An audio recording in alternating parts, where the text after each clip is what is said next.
என் சகோதர சகோதரிகளுக்கு அஸ்ஸலாமு அலைக்கும் வரஹ்மத்துல்லாஹி வபரகாத்துஹு. சூரா அல் அராஃபிலே அல்லாஹ் அஸ்ஸ வ ஜல் கூறுகின்றான், யாருக்கு நம் தூதர்கள் அனுப்பப்பட்டார்களோ அவர்களை நிச்சயமாக நாம் விசாரணை செய்வோம், இன்னும் நம் தூதர்களையும் நிச்சயமாக விசாரணை செய்வோம் என்று கூறுகின்றான்.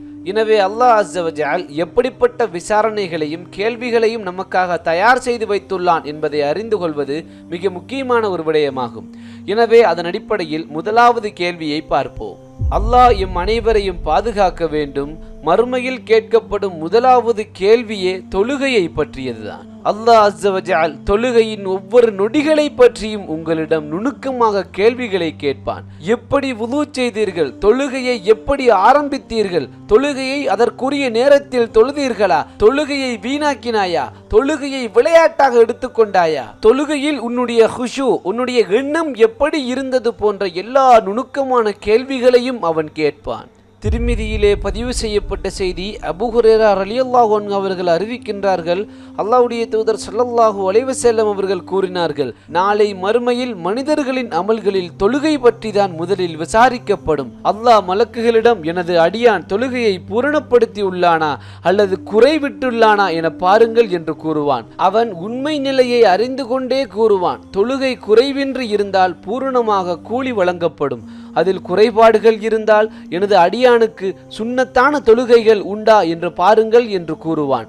சுன்னத்தான தொழுகைகள் இருந்தால் ஃபர்லில் விடுபட்ட குறைகளை நீக்க சுன்னத்தான தொழுகைகள் அதில் போடப்பட்டு அது அடைக்கப்படும். இப்படியே அவரின் எல்லா செயல்களும் தீர்ப்பளிக்கப்படும். எனவே தொழுகைதான் முதலாவது கேள்வி என்பதை பார்த்தோம். அடுத்து அல்லாஹ் உங்களிடம் கேட்கும் கேள்வியானது அவன் கொடைகளை பற்றியதாகும். ஒவ்வொரு நன்மையையும் ஒவ்வொரு சந்தோஷத்தையும் உங்கள் வாழ்வில் நீங்கள் அனுபவித்த எல்லா மகிழ்ச்சிகளையும் அவன் உங்களிடத்தில் கேள்வி கேட்பான். அவன் கொடைகளில் ஒரு செங்கல்லை கூட அவன் விட்டு வைக்க மாட்டான். அல்லாஹ் அஸ்ஸ வ ஜல் கூறுகின்றான், சும்ம லதுஸ்அலுன்ன யௌமைதின் அனின் நஈம். பின்னர் அந்நாளில் இந்த உலகத்தில் உங்களுக்கு அளிக்கப்பட்டிருந்த அருட்கொடைகளை பற்றி நிச்சயமாக நீங்கள் கேட்கப்படுவீர்கள். சுபஹானல்லாஹ், அல்லாஹ் உங்களுக்கு கொடுத்த எல்லா அருட்கொடைகளையும் அது எவ்வளவு சிறியதாக இருந்தாலும் அதை பற்றி உங்களிடத்தில் கேள்வி கேட்பான். சுபஹானல்லாஹ், அல்லாஹ்வின் தூதருடைய உணவுகள் கொஞ்சம் தண்ணீரும் கொஞ்சம் ஈச்சம்பழமும் கொஞ்சம் கறியும் தான். நாளை மறுமையிலே இந்த கொஞ்சம் தண்ணீரையும் கொஞ்சம் ஈச்சம்பழத்தையும் பற்றி அல்லாஹ்வின் முன்னிலையில் பதில் கூற வேண்டும் என்றால் அல்லாஹ்வின் தூதர் இந்த அருட்கொடைகளை பற்றி அல்லாஹ்விடத்திலே பதில் சொல்ல வேண்டியிருந்தால், சுபஹானல்லாஹ், இந்த 21ஆம் நூற்றாண்டிலே நாம் அனுபவிக்கும் இந்த எலக்ட்ரிசிட்டி, ஒரே சுவிட்சில் ஒன்றாகும் அனைத்து விடயங்களும், மார்க்கத்தை இலகுவாக அறியக்கூடிய இந்த இன்டர்நெட், ஷாப்பிங் மால், கம்யூனிகேஷன், போக்குவரத்து என்று எத்தனையோ விடயங்கள் இன்று நமக்கு இலகுவாக கிடைக்கின்றது. சுபஹானல்லாஹ், அல்லாஹ் நமக்கு கொடுத்திருக்கும் இந்த 2 கைகளையும் 2 கண்களையும் நம் 2 கால்களையும் பற்றி, அதனுடைய அருட்கொடைகளை பற்றி அவன் விசாரிக்க துவங்கினால், இவை எல்லாவற்றையும் அவன் அணுவணுவாக ஒவ்வொன்றாக நம்மிடத்தில் விசாரிக்க துவங்கினால் நம் நிலைமை என்னவாகும்? நம் அனைவரையும் அல்லாஹ் தான் பாதுகாக்க வேண்டும். எனவே அவன் கொடுத்த எல்லா அருட்கொடைகளையும் பற்றி உங்களிடத்தில் அவன் கேள்வி கேட்பான். அடுத்து 3ஆவதும் 4ஆவதும் 5ஆவதும் 6ஆவதும் 7ஆவதுமான கேள்விகளை அல்லாஹ்வுடைய தூதர் ஸல்லல்லாஹு அலைஹி வஸல்லம் அவர்கள் ஒரே ஹதீஸில் கூறியிருக்கின்றார்கள். திருமிதியிலே பதிவு செய்யப்பட்ட செய்தி, நாளை மறுமையில் ஒரு அடியான் 5 கேள்விகளுக்கு விடையளிக்கும் வரையில் அவனது கால்கள் 2ம் நகர முடியாது. அவை: உனது உலக வாழ்க்கையை எவ்வாறு கழித்தாய்? உனது வாலிப பருவத்தை நீ எவ்வாறு கழித்தாய்? செல்வத்தை எவ்வாறு சம்பாதித்தாய்? நீ அந்த செல்வத்தை எவ்வாறு செலவழித்தாய்? உனக்கு கிடைத்த அறிவை நீ எப்படி பயன்படுத்தினாய் என்ற கேள்விகள் எல்லாம் கேட்கப்படும் என அல்லாஹ்வுடைய தூதர் கூறினார்கள். வாழ்க்கையை பற்றிய கேள்வி. சராசரியாக ஒரு மனிதனால் அல்லாஹ் நாடினால் 60-70 வருடங்கள் வாழ முடியும். அந்த வாழ்க்கையை நீ எவ்வாறு கழித்தாய்? உன்னுடைய நோக்கமும் உன்னுடைய ஓட்டமும் எதை நோக்கியதாக இருந்தது? வாழ்நாள் முழுவதும் நீ எதை தேடித்திருந்தாய்? நான் அனுப்பிய கட்டளைகளை நிறைவேற்றினாயா? உண்மையை புரிந்து கொண்டாயா? நீ எதற்காக படைக்கப்பட்டாய் என்பதை புரிந்து கொண்டாயா? இரவும் பகலும் எதை நோக்கியதாக உன் எண்ணங்களும் உன் செயல்களும் இருந்தது என்பது போல பல கேள்விகளை அல்லாஹ் நமக்காக தயார் செய்து வைத்திருக்கின்றான். அடுத்து, உன் வாலிபத்தை நீ எவ்வாறு கழித்தாய்? அல்லாஹ் அஸ்ஸ வ ஜல் வாலிபத்தை ஒரு தனி கேள்வியாகவே கேட்கின்றான். இளமை, அல்லாஹ் எம் அனைவரையும் பாதுகாக்க வேண்டும். எல்லா உணர்ச்சிகளும் எல்லா ஆர்வங்களும் கட்டுப்பாடற்ற முறையில் இருக்கும் ஒரு காலமே அது. நீ உன் இளமையில் யாரிடம் பேச வேண்டும், யாரிடம் பேசக்கூடாது என்பதை அறிந்து கொண்டு பேசினாயா? எதை பார்க்க வேண்டும், எதையெல்லாம் பார்க்க கூடாது என்பதை நீ புரிந்து கொண்டு பார்த்தாயா? நான் தடை செய்தவைகளை நீ கேட்டாயா? பொய்யை சொல்லி வியாபாரம் செய்தாயா? பெற்றோர்களை அவமதித்தாயா? மார்க்கத்தை புரிந்து நடந்து கொண்டாயா? அல்லது உன் விருப்பத்தின்படி உன் கால்கள் சென்ற போக்கில் போனாயா என்பது போன்ற எல்லா கேள்விகளையும், எல்லா நுணுக்கமான அனைத்து கேள்விகளையும் அவன் கேட்பான். அந்த கேள்விகளுக்கு நாம் பதில் சொல்வதே மிக கடுமையானதாக இருக்கும். அல்லாஹ் தான் அந்த கேள்விகளுக்கு பதில் சொல்வதற்கு நமக்கு சக்தியை தர வேண்டும். அடுத்து, செல்வத்தை எவ்வாறு திரட்டி அதை எப்படி செலவு செய்தாய்? இந்த சமூகம் ஃபாஸ்ட் மணி என்று செல்வத்திற்கு பின்னால் ஓடுவது மட்டுமல்ல, நாம் செய்யும் தொழில்களில் கூட எவ்வளவு கலப்படம், எவ்வளவு ஏமாற்றம், எவ்வளவு நம்பிக்கை துரோகம், எவ்வளவு மோசடி, எவ்வளவு ஹராம், இதை அடுக்கிக் கொண்டே போகலாம். இதை பற்றியெல்லாம் அல்லாஹ் அஸ்ஸ வ ஜல் நம்மளிடம் கேள்வி கேட்க துவங்கினால் நம் நிலைமை என்னவாகும்? அல்லாஹ்வின் நல்லடியார்களே, அந்த செல்வத்தை நீ உழைத்தது மட்டுமல்ல, அதை எப்படி நீ செலவழித்தாய்? உன் பெற்றோர்களை கவனித்தாயா? ஏழைகளுக்கு கொடுத்தாயா? ஜகாத் கொடுத்தாயா? சதக்கா கொடுத்தாயா? ஒவ்வொரு வருடமும் நீ ஜகாத் கொடுத்தாயா? நீ கொடுக்காமல் விட்ட வருடங்களையும் பின்னர் பூர்த்தி செய்தாயா? தர்மங்களை செய்தாயா? நிலையான தர்மங்களை செய்தாயா? நான் உனக்கு கொடுத்த செல்வத்தை நீ நல்ல வழியில் செலவிட்டாயா? அல்லது ஹராமான முறையில் அல்லாஹ் எவற்றையெல்லாம் தடை செய்தானோ அதை வாங்கினாயா? அல்லாஹ் எவற்றையெல்லாம் உனக்கு தடுத்து விட்டானோ அவற்றையெல்லாம் நீ விரும்பி வாங்கினாயா? போதையை வாங்கினாயா? சினிமாவை வாங்கினாயா? வட்டியை வாங்கினாயா?